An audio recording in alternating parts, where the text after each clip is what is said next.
सभी भावी अध्यापकों को Sam edu hub YouTube channel की तरफ से नमस्कार भाई।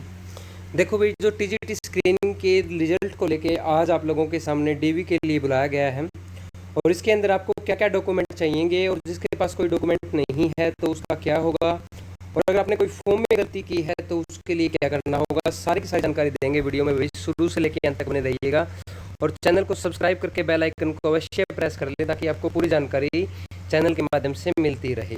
देखो, सबसे पहले आप लोगों को मैं बता देता हूँ कि आपको डॉक्यूमेंट क्या क्या चाहिए।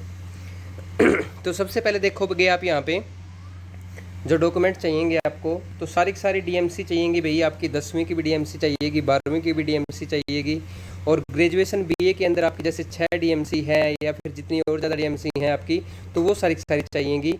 और इसके अलावा आपके पास पोस्ट ग्रेजुएशन की भी, और इसके अलावा आपके पास वैसे टीजीटी की है, टीजीटी में पोस्ट ग्रेजुएशन की ज़रूरत नहीं होती, लेकिन अगर आपने एप्लीकेशन फॉर्म के अंदर लगाई है तो आपको लेके जानी पड़ेगी। और साथ में आप लोगों को बीएड की डीएमसी भी लेके जानी पड़ेगी, और डीएमसी जो भी लेके जानी पड़ेंगी वो सारी की सारी ओरिजिनल लेके जानी पड़ेगी। और साथ में आप लोगों को उसके दो सेट लेके जाने पड़ेंगे भाई, सभी डीएमसी के। फिर हम बात करते हैं डिग्री की। तो डिग्री आपको ग्रेजुएशन की डिग्री लेके जानी है, ओरिजिनल डिग्री चाहिए लेके जानी है आपको। जिसके पास डिग्री या डीएमसी नहीं, उनको भी बताऊंगा मैं आपको कैसे क्या करना है।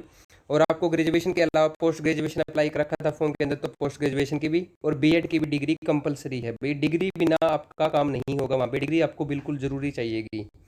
एचएससी का जो एप्लीकेशन फॉर्म आपने फिलअप किया था वो आपको जरूर लेके जाना है, और उसकी भी कम से कम 2 सेट, यानी कि प्रत्येक जितने भी डॉक्यूमेंट हैं उनकी 2 सेट लेके जाने हैं आप लोगों को कम से कम।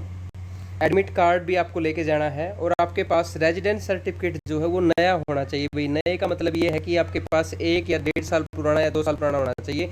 इससे ज़्यादा पुराना आपके पास रेजिडेंस सर्टिफिकेट नहीं चलेगा, ठीक है।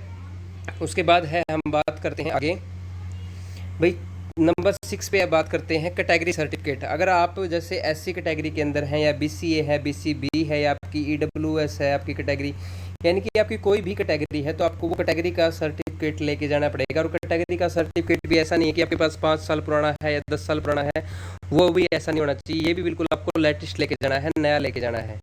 फैमिली आईडी की कॉपी लेके जानी है आप लोगों को, ये भी ज़रूरी है। और ओरिजिनल आईडी प्रूफ, कोई भी एक ओरिजिनल आईडी प्रूफ, जैसे आधार कार्ड है आपके पास, या वोटर कार्ड है, या ड्राइविंग लाइसेंस डीएल है, तो ये आप लोगों को जो लेके जाओगे, इन सभी के अंदर सबसे बड़ी चीज़ आपको ये भी ध्यान रखनी है कि ओरिजिनल आईडी प्रूफ जो भी लेके जाओ उसके अंदर भी आपका सेम वही नाम होना चाहिए जो 10वीं की 12वीं की डीएमसी के अंदर है आपका। इनकम सर्टिफिकेट लेके जाना है भाई, बिल्कुल लेटेस्ट होना चाहिए ये इनकम सर्टिफिकेट, यानी कि 2022 से जो 2023 तक का है आपका, वो आपको लेके जाना है इनकम सर्टिफिकेट। और तो इनकम सर्टिफिकेट आपको नया चाहिएगा। उसके बाद हम बात करते हैं एक्सपीरियंस सर्टिफिकेट की। तो एक्सपीरियंस सर्टिफिकेट जो है आपका, अगर आपने एक्सपीरियंस के लिए अप्लाई किया था गवर्नमेंट सेक्टर से आपका, या फिर आपका कोई भी जो एक्सपीरियंस वैलिड है आपका, या फिर एक्सपीरियंस आपने प्राइवेट भी अगर अपलोड कर दिया है स्कूल का और काउंटर साइन वगैरह करवा रखे हैं उसके ऊपर, तो वो आपको लेके जाना है, ठीक है। उसके बाद हम आगे बात कर लेते हैं भाई, पासपोर्ट साइज़ जो फ़ोटो है आपके, तो पासपोर्ट साइज़ फ़ोटो आपको लेके जाने हैं। तो पासपोर्ट साइज़ फ़ोटो कम से कम आप लोगों को 4 फ़ोटो लेके जाने हैं भाई, कम से कम 4 फ़ोटो लेके जाने हैं। जितने भी आपको डिग्री डीएमसी बताई हैं सभी के 2 सेट आपको होने चाहिए।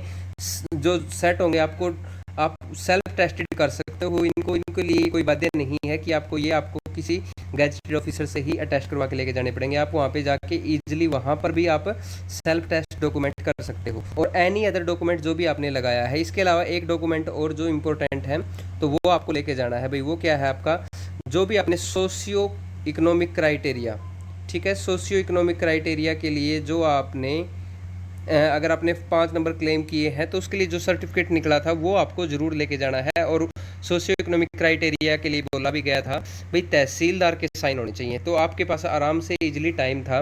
और अगर अभी भी आपके पास टाइम है तो आप उसको जो है गैजेटेड ऑफिसर यानी कि तहसीलदार या पटवारी जो भी हो उनसे पूरी प्रोसेस करवा के ही सोशियो इकोनॉमिक क्राइटेरिया का सर्टिफिकेट भी ज़रूर लेके जाएं भाई।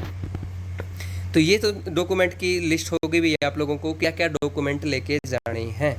अब अगली बात आती है उसके अंदर, जैसे हमने यहाँ पे देखा था भाई, जिसके पास कोई डॉक्यूमेंट नहीं है तो क्या होगा। अब डॉक्यूमेंट की अगर बात की जाए तो क्या होगा क्या, पहले तो मैं आप लोगों को यही बता देता हूँ भाई। आप लोगों के पास अगर मान के चलो कोई डीएमसी नहीं है, कोई डिग्री नहीं है, तो आप लोगों को क्या करना है, अपनी यूनिवर्सिटी या बोर्ड के अंदर जाके आप लोगों की 20 से 25 दिन का टाइम लगता है भाई।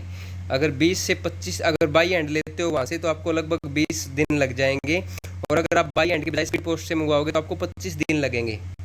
तो आप बाई हैंड जाके ले सकते हो किसी भी डिग्री या डिप्लोमा, आपको डिग्री डिप्लोमा या जो भी आपका कोई डीएमसी रहती है तो उसको आप निकलवा सकते हो। अगर आपके किसी भी डीएमसी के अंदर अगर मार्क्स भी अच्छे से प्रिंट नहीं होंगे ना, अगर मार्क्स भी धुंधले दिखाई दे रहे होंगे तो वो भी वैलिड नहीं होगी भाई, वो आप वहाँ से ले सकते हो। और इसके लिए आपको दोबारा टाइम मिलेगा भाई, क्योंकि एक बार जो ये आपको इस डेट में बुलाया गया है, इस डेट के बाद फिर जो बचे हुए और पेपर थे उन पेपरों के कैंडिडेट को बुलाया जाएगा, और उसके बाद फिर इस दोनों के दोनों यानी कि एक अभी 5-6 पेपरों के लिए भी डीवी आई है और 5-6 पेपरों की बाद में आ जाएगी डीवी, जैसे टीजीटी इंग्लिश वालों की पेंडिंग है, एसएस वालों की पेंडिंग है। तो उनके लिए क्या होगा, जब उनकी और इन दोनों की आपकी डीवी एक बार क्लियर हो जाएगी तो दोबारा से फिर जो अब्सेंटी कैंडिडेट होंगे उनको फिर मौका दिया जाएगा, और आप उस दौरान अपने डॉक्यूमेंट्स कंप्लीट करके ले जा सकते हैं। तो ये हो गया अपना दूसरा पॉइंट। तीसरी बात है, फॉर्म में गलती है तो क्या करें। अगर आपके साथ को आपने कोई भी किसी भी फॉर्म के अंदर गलती कर भी दी है तो उसके लिए आपको क्या करना है, उसके लिए आपको जैसे एफिडेविट लेके जाना है, कोई भी एक एफिडेविट बनवा के और उसको नोटरी के साइन करवा के उसको एफिडेविट को आप लेके जाएंगे तो आपका वहाँ पे वो शायद वैलिड कर लिया जाए। तो इसके अंदर 100% गारंटी तो नहीं है, लेकिन आप अपनी तरफ से ज़रूर एफर्ट करें भाई। अगर आपसे कोई मिस्टेक हुई है, कोई चूक हुई तो उसका एफिडेविट जरूर लेके जाएं। इसके अलावा अगर आपको कोई भी डाउट क्वेरी बच जाता है तो फिर आप मुझे कमेंट सेक्शन में कमेंट कर दें, और टेलीग्राम ग्रुप को ज्वाइन कर लें अगर आपने अभी तक डीवी की लिस्ट को डाउनलोड नहीं किया। और इन डॉक्यूमेंट की लिस्ट को भी डाउनलोड करना है आपको तो डिस्क्रिप्शन में टेलीग्राम ग्रुप का लिंक है, वहाँ से आप इनको डाउनलोड कर सकते हैं। Thank you, have a good day.